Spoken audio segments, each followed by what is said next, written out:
ஆன்மீகம் என்பது மிகப்பெரிய சமுத்திரம். அதில் சரணாகதி தத்துவம் என்பது ஆழ்கடலில் நடுவில் சலனமற்ற அலைகளற்ற அமைதியான சமுத்திரத்திற்கு ஈடானது.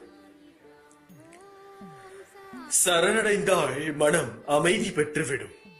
எனவே பாபாவின் பாதங்களை சரண் புகுவோம். பாபாவின் நாமத்தை உச்சரிப்போம்.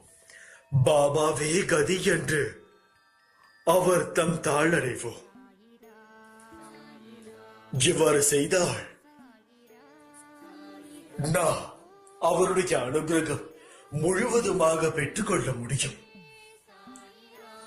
எனது கதைகளை வாசிப்பவர்கள் மகிழ்ச்சியும் நிரந்தர திருப்தியும் கொண்ட பாதையில் செல்வார்கள் என்பதை மனதில் வைத்துக் கொள்ளுங்கள். என்னவென்றால் எனது கதைகளும்